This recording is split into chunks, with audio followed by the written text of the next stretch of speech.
नमस्कार। आपका बहुत बहुत स्वागत है आपके अपने करेंट हेवन के यूट्यूब चैनल पर।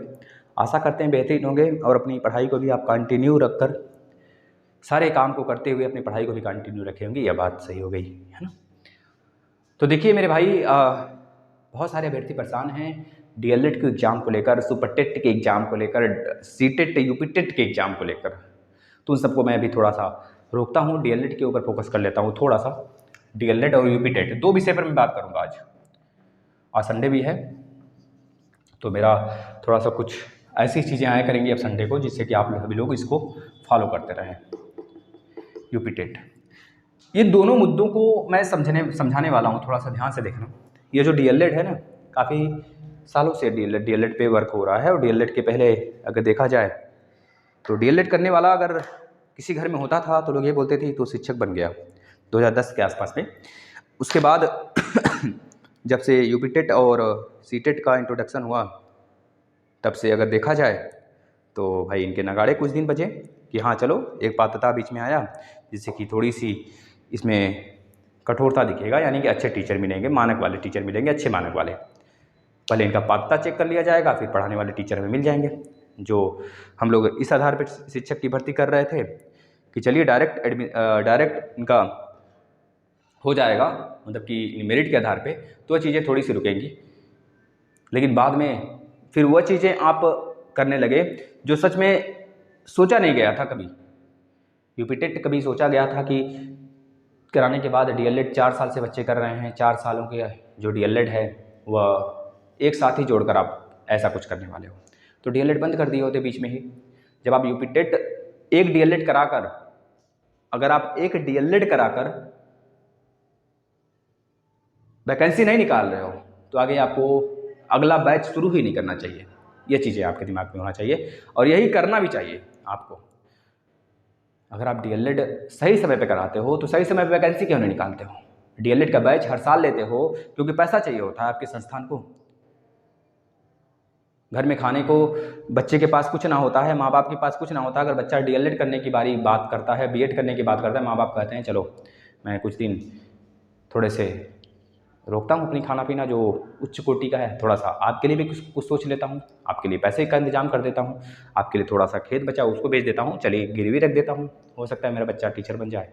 तो पैसे वैसे दे 1 साल बाद 1.5 साल बाद तो फिर से खेतें आ जाएंगी, फिर से हम लोग उच्च कोटि की खाना पीना सब कुछ खाने लगेंगे। ये किसान के माँ बाप एक सोचते हैं, एक मिडिल फैमिली जो बिलोंग करते हैं वह सोचते हैं। लेकिन सरकारें ये नहीं सोचती हैं। सरकारों का काम होता है कि पेपर हो चाहे ना हो, संस्थाएँ चलती रहेंगी। और ऐसी संस्था किस काम का बच्चा, जब आप समझते हो ना तो बहुत देर हो गई होती है। 4 साल से बीटीसी करा रहे हैं, 2018 के बाद आप सोच लो 18 कंप्लीट हुआ, 19 कंप्लीट हुआ, 21 भी कंप्लीट हो जाएगा और 2022 भी बैच शुरू हो चुका है। और अभी तक डीएलएड के बाद जो आपके सीट होती है टीचर्स की प्राथमिक में, जो बच्चे की तरस जा रहे हैं इस समय, अभी सीटें नहीं आई हैं, ना कुछ अता पता है। जब भी पूछा जाता है शिक्षा मंत्री जी से तो उनका कहना है मानक तो पूरा है। मानक पूरा है तो यह मानक कब तक पूरा रहेगा? क्या आप फोकट का पैसा ले रहे हो क्या हमसे? 1 साल के बाद आप नौकरी, 2 साल के बाद कम से कम कंप्लीट होता है जब डीएलएड, तो उसके बाद आप तुरंत निकालो, नौकरी निकालो। कम ही सीट आए, अगर हर साल निकालते हैं तो आपके ऊपर बोझ नहीं बढ़ेगा, बर्डन करके बच्चे भी परेशान नहीं होंगे। क्योंकि बच्चों को यह आस होगी कि अगर हम कर रहे हैं 2 लाख बच्चे डीएलएड कर रहे हैं, कम से कम 10,000 तो आ रही है सीट। 5,000 भी सीट आती ना तो भी ये लोग खुश होते यार। 2,000 सीट मतलब 5,000 सीट निकाल रहे हो आप, प्लस 2 लाख का पैसे तो आपकी जेब में जा रहे हैं, 1 लाख। और मैं भी ये कहाँ कह रहा हूँ 5,000 के 5,000 का आपको फ्री में फॉर्म भरवा के फ्री में जॉब दे दोगे आप। फ्री में तो नहीं दोगे, वो पैसे जाएंगे आपके अकाउंट में। आपके जो रकम पता ही आएगी वो चीज़ें आपके अकाउंट में तो जाएंगी, सरकार के अकाउंट में ही तो जाएंगी। लेकिन आप लोग को नहीं लगता है। और डीएलएड के लिए मैं बात कर लूँ, अगला जो इनका एग्ज़ाम होने वाला है ये कब तक होगा, मैं यह चीज़ें डाउट क्लियर कर देता हूँ थोड़ा सा। देखिए भाई, जो आपके एग्ज़ाम होने वाले हैं वो लोगों के अनुसार देखें तो अक्टूबर में होने वाले हैं, जो अपने अनुसार हम देखें तो नवंबर में होने वाले हैं। हम किसी को नहीं कहते सच है, ना ही हमारा मानना सच है, ना इनका कहना सच है।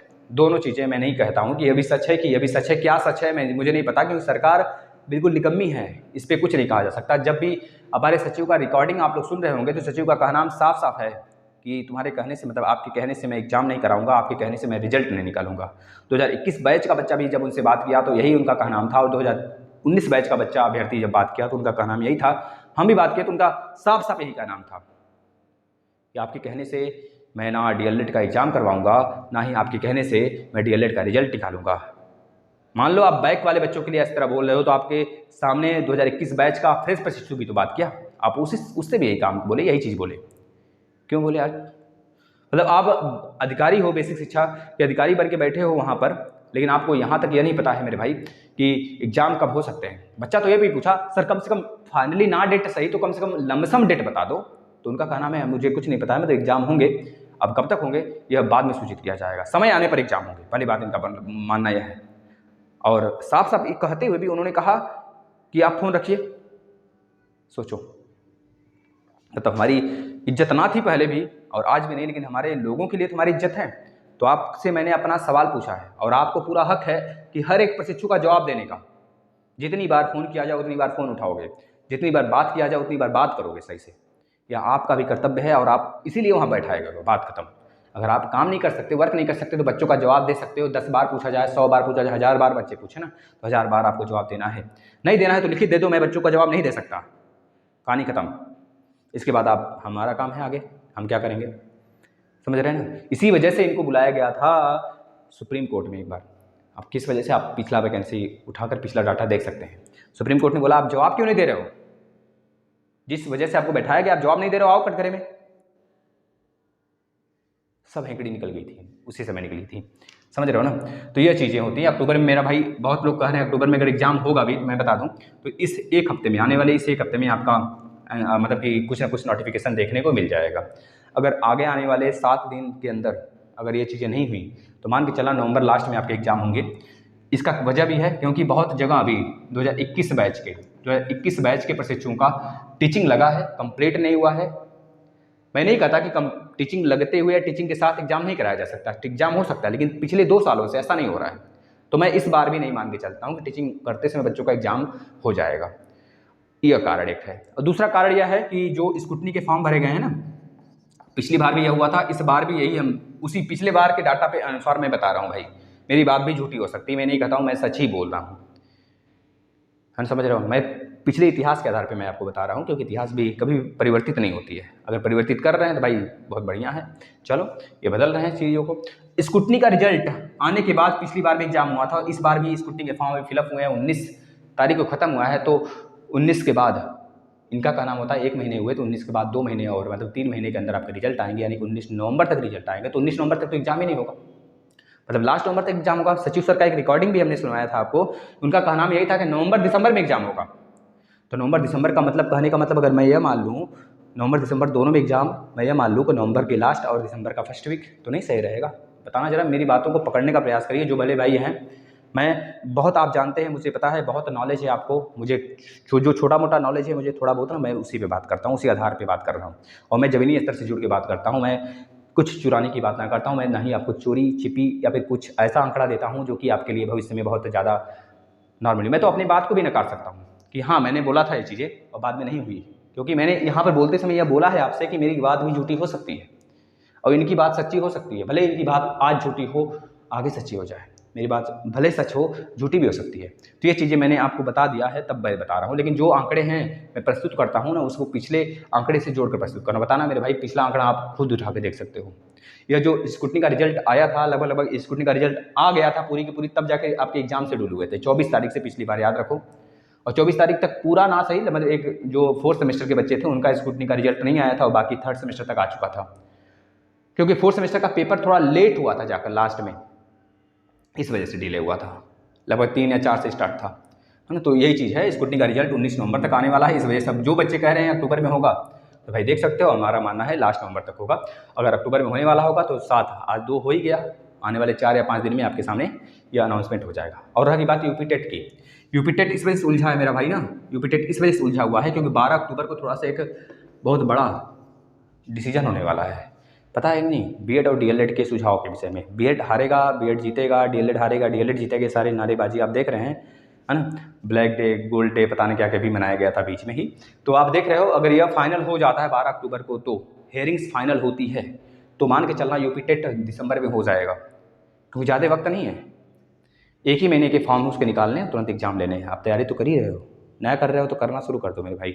सीटेट भी दिसंबर में, यूपी टेट भी दिसंबर में, है ना। ये चीज़ें हो सकती है, मैंने यही कर रहा हूँ, लेकिन सीटेट तो फिक्स है, यूपी टेट का कुछ भरोसा नहीं है, क्योंकि जब तक ये फाइनल नहीं हो जाता है तो अगर ये फाइनल ना हुआ तो समझ सकते हो इस साल यूपी टेट नहीं होगा। मान के चलना फिर इस साल यूपी टेट ना होगा, ठीक है ना। ये चीज़ें आपके सामने जो मैंने आंकड़ा रखा है सही रखा है, और आप मान सकते हो अगर इस साल यूपी टेट ना हुआ तो बहुत बड़ा इतिहास का एक इतिहास रचा जाएगा, इतिहास में एक इतिहास रच जाएगा। यूपी टेट जो 2 बार हो रहा था, पहले 1 बार किया इन्होंने, फिर उसको घसकाते भैया लो खत्म कहानी, बिना कोरोना का यूपी टेट नहीं होगा। कोरोना था तो मान भी सकते थे यूपी टेट नहीं हुआ था, लेकिन यूपी टेट अब यहाँ पर ऐसे मामलों को, छोटे छोटे मामलों को उलझा कर उसमें बच्चों को उलझाते हुए उसको अपने मतलब अपने तौर तरीकों को जिता लेना है बस इनको, सरकार को, बस समझ रहे हो। सरकार है आपकी, आप उलझाते हो, आप ही सुलझाते हो, जो दोनों आप करते हो अपने अनुसार। ये चाहे ना, क्योंकि इनका तो इस पर बस है नहीं, क्योंकि सुप्रीम कोर्ट इस पर डिसीजन लेगी जो लेगी। अब सुप्रीम कोर्ट स्वतंत्र बॉडी है भाई, आपको पता है आर्टिकल नंबर 50 के थ्रू स्वतंत्र बॉडी है, उस पर कुछ मतलब किसी का अधिकार नहीं है कि उसको ज़बरदस्ती कोई कर सके, कोई संसद चाहे विधानसभा कुछ भी नहीं, उसका अधिकार है। अब वो डिसीजन देगी जब उसका मूड करेगा, बेस्ट डिसीजन देती है सरकार। भले ही हम लोग के लिए, नागरिक के लिए गलत सोच सकती है, लेकिन सुप्रीम कोर्ट कभी भी अपने देश के नागरिक के लिए गलत सोच ही नहीं सकती। इस्तीफा दे देती हैं सरकारें, मतलब कि जब सुप्रीम कोर्ट की बारी आती है तो जब वो सही डिसीजन नहीं दे पाती है, गलत डिसीजन आ जाता तो इस्तीफा देती हैं। हमने देखा है भाई, बहुत सारे, उठा के देख लो आप। अगर सरकार भी दबाव बनाती है तो इस्तीफा दे देती हैं, अगर अच्छी जज वगैरह, अच्छे जज तो हमारे पक्ष में होते हैं हमेशा, याद रखना, मतलब कि सही डिसीजन के पक्ष में होते हैं। ये चीज़ें आपके सामने हमने रखा, जो चीज़ें हैं ये चीज़ें हैं। प्लीज़ आप शेयर करिए वीडियो को, और प्लीज़ आपसे रिक्वेस्ट है आ जाइए प्लेलिस्ट में। यूपी टेट के सभी लेक्चर हमने कंप्लीट करा रखे हैं। डीएलएड के मैं मतलब सारे सेमेस्टर का क्लास मैं करा दिया हूँ। आप लोग अगर अच्छे ढंग से अगर प्लेटफॉर्म से जुड़कर पढ़ाई करते हैं तो सच बता रहा हूँ, कसम से यार, कभी बैक नहीं लगेगा, अच्छे नंबर लेकर आओगे। विश्वास नहीं हो रहा है ना, पढ़ कर तो देखो, मज़ा ना आ जाए ना तो लिख जाना कि नहीं मज़ा आया। धन्यवाद।